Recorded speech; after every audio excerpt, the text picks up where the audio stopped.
5, 4, Make sure you mute. 3, 2, 1. Hi everyone, this is Sarah Weisler with my group Tranisha Brooks, Ashley Elsie, JC Elways, Mari Fisher, and Aaron Tabb, and we are going to be doing our report on increased physical activity. Our group consists of 6 members, all pursuing a higher education in the Applied Behavior Analysis program here at Ball State. We are from all over the country. For our replication project, we chose to do a study by Matthew P. Norman called Increasing Physical Activity Through Self-Monitoring, Goal Setting, and Feedback. As a group, we replicated the methods of this study in the efforts to increase our daily step count, practice self-monitoring, and offer support and feedback to our group members. The purpose of this original, oh crap! The purpose of the replication project is to give us students the experience of replicating a published single-subject research study. In doing this, it gives the experience of researching peer-reviewed journals in the field of ABA. Our group chose to replicate a behavior change study by Matthew P. Norman. This focuses on the use of a pedometer to self-monitor daily step count, to follow goal setting, and to practice the giving and receiving of social feedback and praise contingencies. Next, we'll have Sarah discussing more specifics of our study. So as Ashley said, our study was by Matthew P. Norman, and it was called Increasing Physical Activity Through Self-Monitoring, Goal Setting, and Feedback. The behavior definition that Norman gave was, he defined a step as any activity that resulted in a count being recorded and displayed on the pedometer.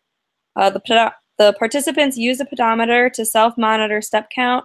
This intervention was in place to increase the participants' physical activity in the form of increased steps taken per day.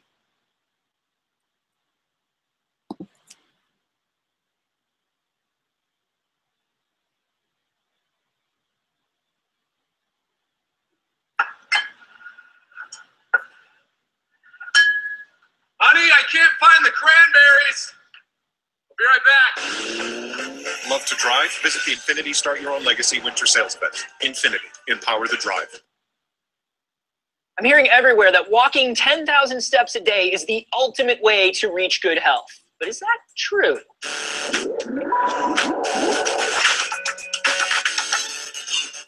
Anthony Carboni here for D-News, and about a year ago, I heard that walking 10,000 steps a day is better for you than just about anything else you can do. Why? Well, the average person has such a sedentary lifestyle, sitting at a desk, in a car, in front of a TV or a computer, that doing the 30 minutes of moderate physical activity recommended by the CDC couldn't possibly counteract all that lying around. Why 10,000 steps? What's the theory behind it? What research led to this magical, seemingly way too round and simple a number? Well, none at first. In the 1960s, walking clubs were super popular in Japan, and they were so popular that everybody wanted a pedometer. Those pedometers were marketed under the name Manpoke, which means 10,000 steps meter, because this Japanese doctor, Yoshiro Hitano, estimated that that should be enough steps to burn 20% of the calories that somebody takes in.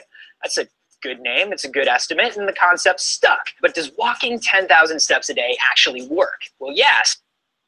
Know that hitting the goal can lower your blood pressure and improve your glucose levels. An Australian study showed that meeting the goal actually improved someone's brain function and level of physical fitness by 2%, but so can considerably fewer steps for most people. So the average American takes about 5,100 steps a day. Now the CDC says that upping that to 8,000 can still give you all the health benefits you need and is basically equivalent to adding a 30-minute walk onto your day. Okay, but what if you already work out? Or what if you jog? Even if you get less than 10,000 steps, running has got to be equal to walking, right?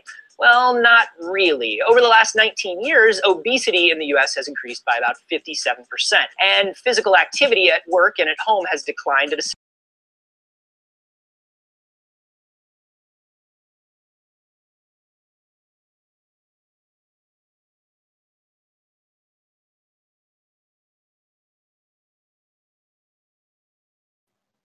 Yo, Sarah, I think you muted it. Yeah. would by hitting the gym, but So I can't also mute my making sure thing, you huh? hit your walking goal. That's not to say stop No. going to the gym. It's So I can never mute at all. No. Then, I don't think. Did the thing go away or it just went quiet? Quiet. It just went quiet. I just went I was about to say, jump in right now and get 8,000 to 10,000 steps a day immediately. Adding any level of activity can get you immediate benefits. Colorado has one of the lower obesity rates in the US, and they walk about 6,500 steps a day.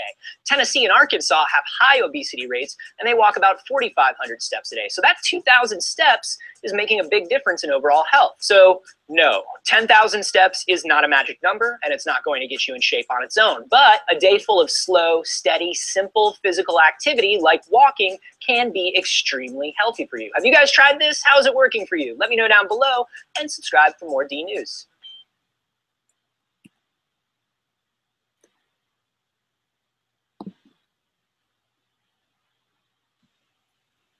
So after the age of 12, there's a decrease in physical activity amongst many people. Ackberg, Soderlund, and Linden define physical activity as bodily movement produced by the muscles which generate energy expenditure. Sedentary behavior is defined as sitting down, lying down, or any waking activity that is characterized by low energy expenditure. In the United States, people between 16 and 19 are the most sedentary age group. They spend about 60% of their day sitting down. So some reasons that prevent people from engaging from physical activity are a lack of time, lack of appropriate role models, and weather.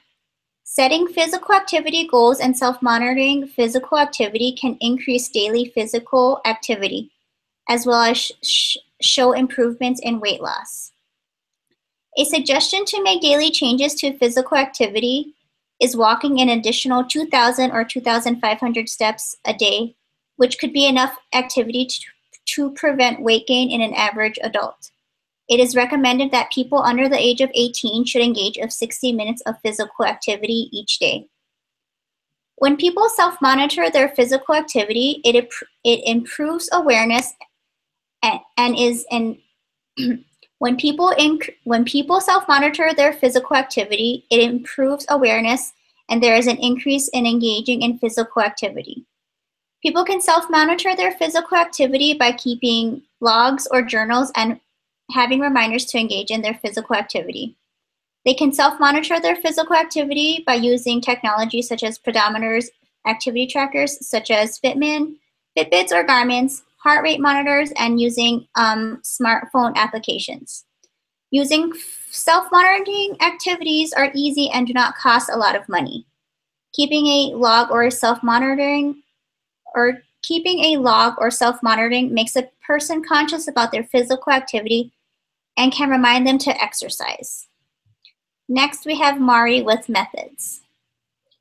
The participants within this study consisted of 6 graduate students from all over the country, aging from 24 years old to 37 years old. 5 out of the 6 participants were female, 1 was male. All the participants within the study reported little to no exercise prior to the study being conducted. The setting. Steps are counted in all settings throughout the day. The technical devices in which were used in this study were Fitbit watches and Garmin watches. Fitbit watches are activity trackers aimed to measure exercise in all forms. This includes steps taken, miles ran or walked throughout the duration in which the device was worn. They were also created to measure dieting and sleep throughout the day. However, these features we did not use for the purpose of the study. Garmin watches are specified and targeted for road runners, triathletes.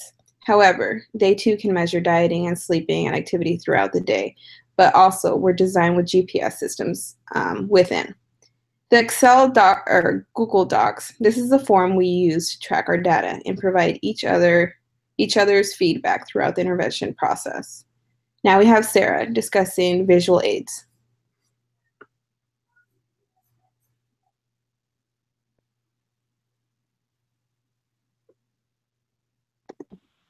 You're muted. Yeah, thanks. I have to go back and forth, and I was confused of which one I had to click on. All right, so here we have an image of what the Fitbit dashboard looks like.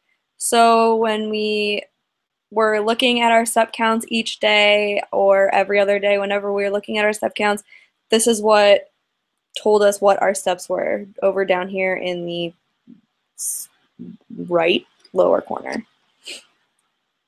The Garmin tracker was also used during the study, and the dashboard looks pretty similar, but there are some differences in it.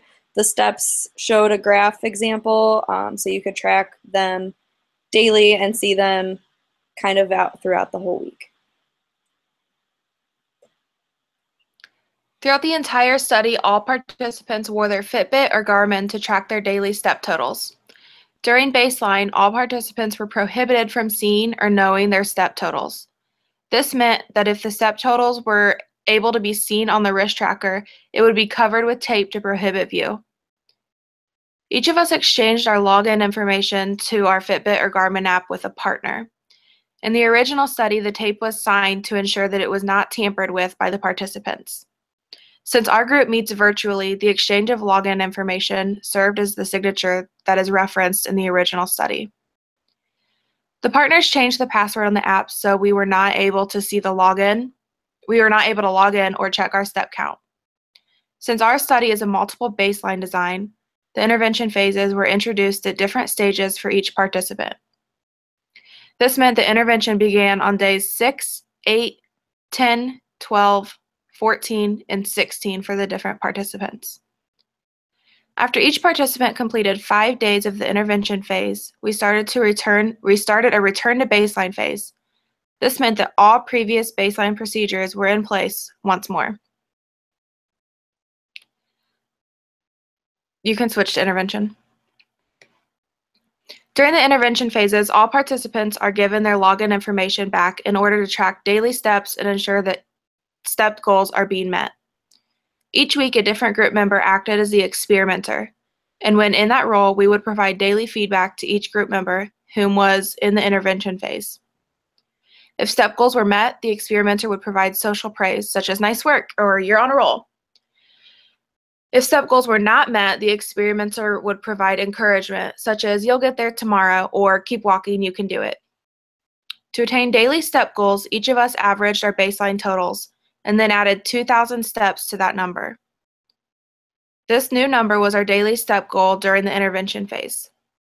If we hit our step goal 3 days in a row during intervention, we would increase our step goal by 500 steps daily for the remainder of the intervention phase. If step goals were not being met, the goals were not increased. To ensure inter-observer agreement, each participant was required to not be aware of their step count. Each of us switched information with our partners, who then changed the passwords on our devices so we could not access them. Each participant only had access to their passwords during intervention phases. Devices like Fitbits and Garmins are mechanical recording devices that allow individuals to monitor their own behavior.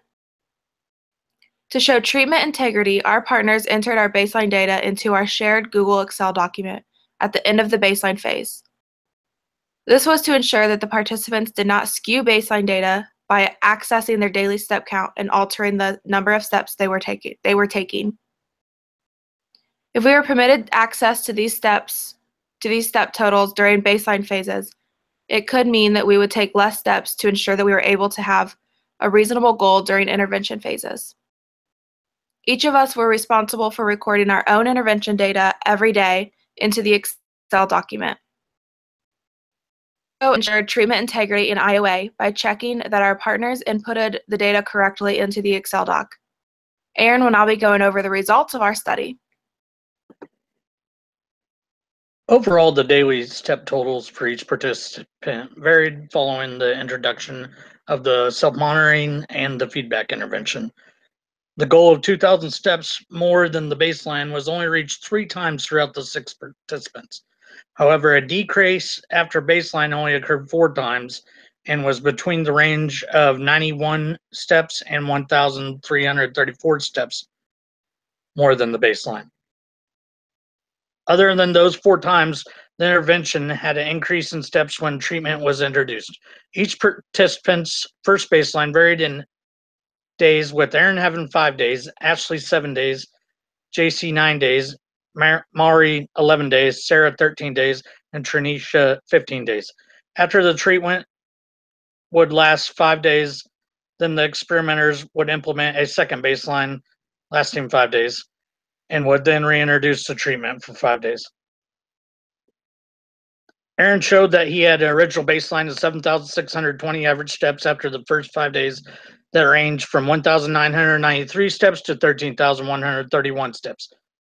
He had an increase of 7,047 average steps after the first intervention, which had a range of 1,755 daily steps to 25,050 daily steps.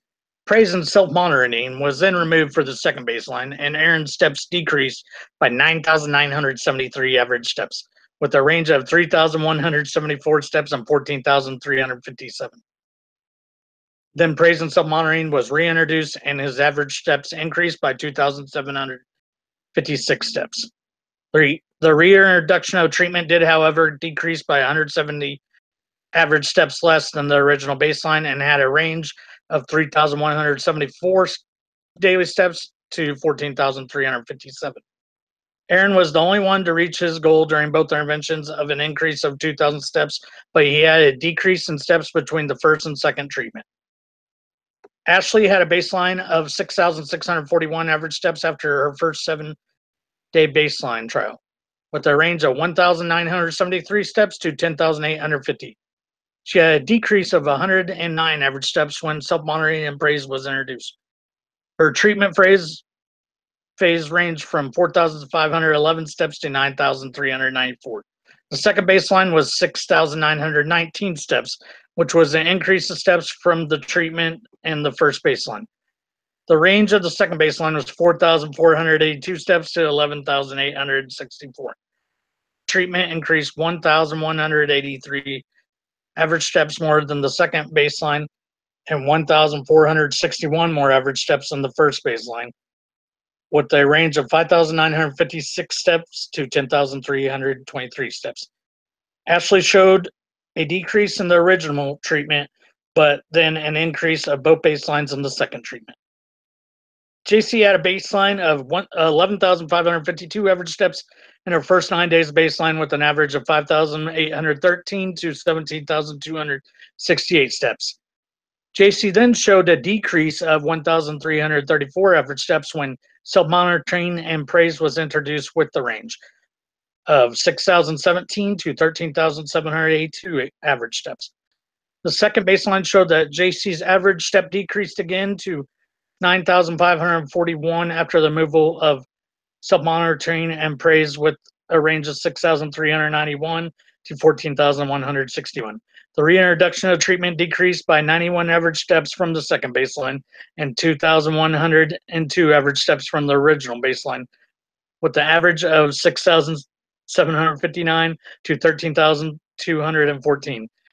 JC is the only participant that had a decrease in both treatment phases.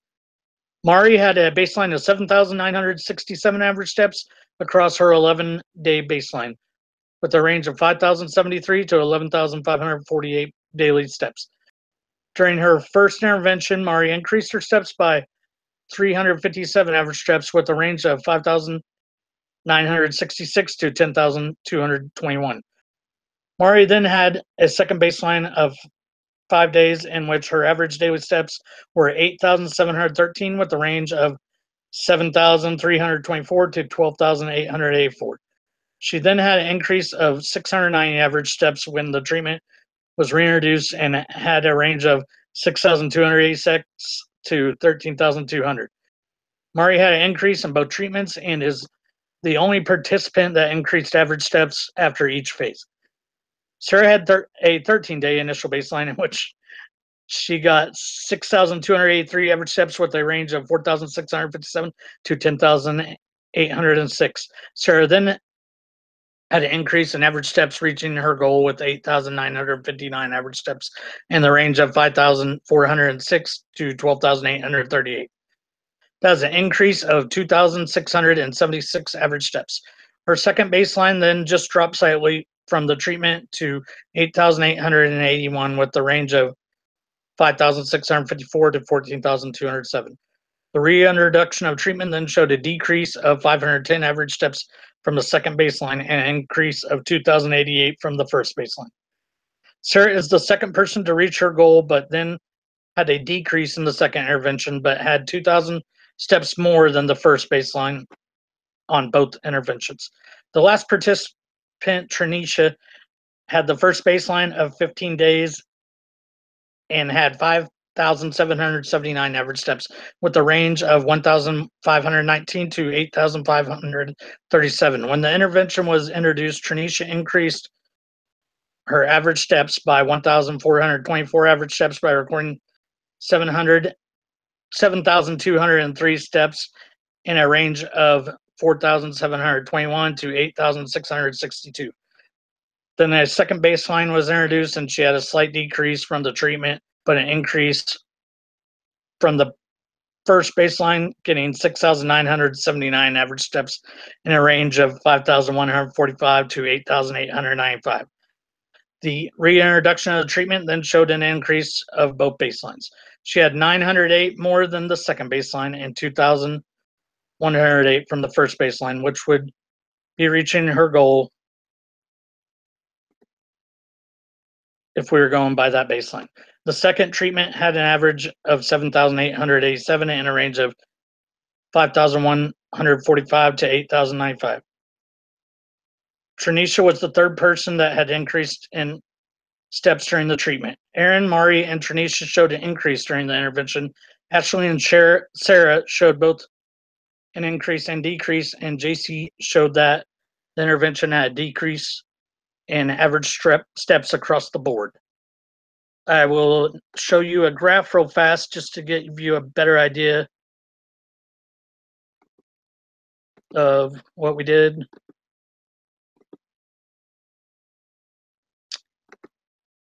Well, I had a graph. Oh, we'll have a graph next time. So next up is Mari, and she will be discussing the conclusion of our experiment. All 6 participants fulfilled their portions of the agreement in completing baseline and intervention twice. All participants had different time frames, and within those time frames, 5 out of the 6 participants showed some sign of improvement over the course of the study. 2 participants met the goal of 2,000 additional steps during self-monitoring intervention. 5 out of the 6 did increase their overall steps within the course of the study. All participants agree that self-monitoring their daily activities did factor into them maintaining and setting higher goals for themselves. Studies show that self-monitoring and managing has shown to be extremely effective in improving a person's quality of life. Each participant agreed that self-monitoring not only held each of them responsible and accountable for their goal success, but also was used as motivation for the following days. One participant showed little to no signs of improvement. Limitations with Tarnisha.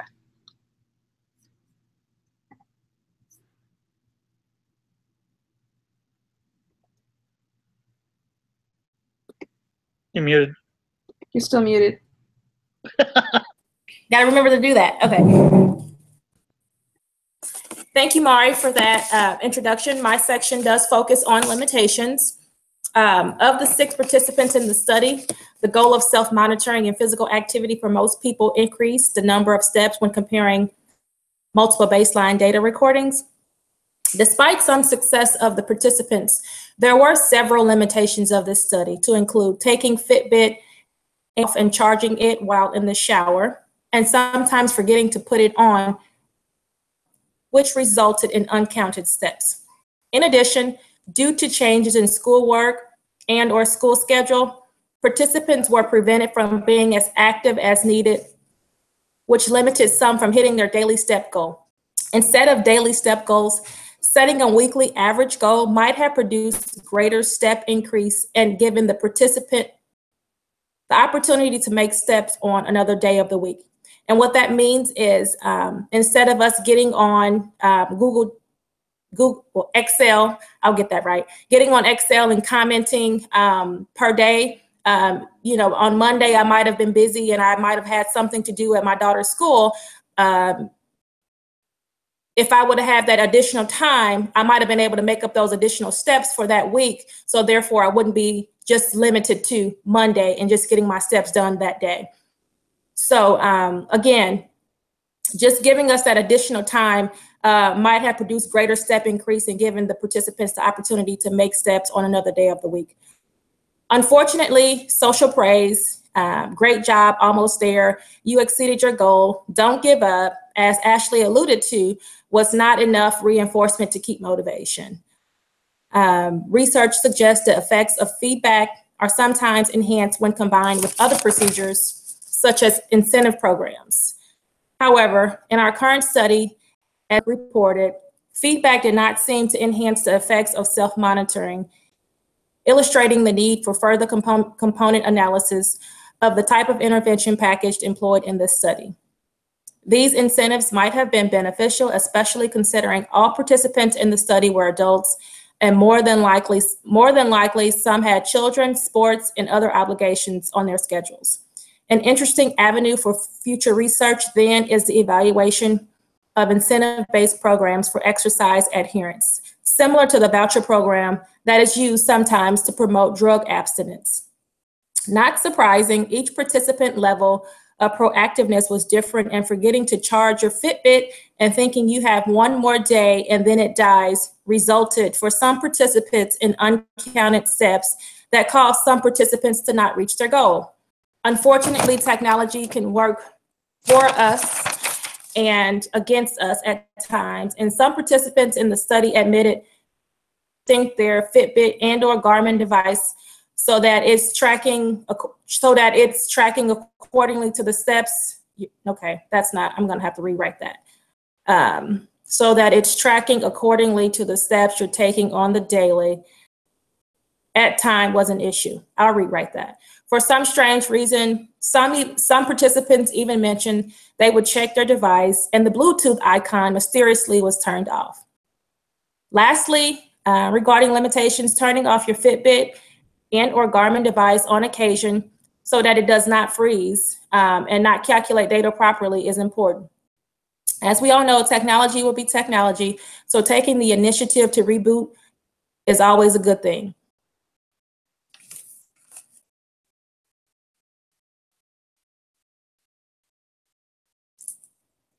Maybe I should say something like that concludes our presentation. Yeah, because it seemed a little awkward. So I was debating if we should put it in before or after we did the references. Like literally as you were reading your script, I was like, who's going to conclude this and when should we conclude it? Someone stop the time. Are we good on time? Yeah, I think we're good. What's it? I could, I mean, I don't know. You guys want me to? Sorry, we're at 28 minutes. Oh, balls. Yeah, big balls. Well, Aaron didn't talk about His graph. his graphs. And I can always add more stuff in. I didn't have any of my transitions because I had you guys write down the list and then I did not write down the list of who was after me. I kind of cut out a paragraph from the lit review. I can add more in there. And I can like read the citations too. That would take some time. Yeah, we can talk slower.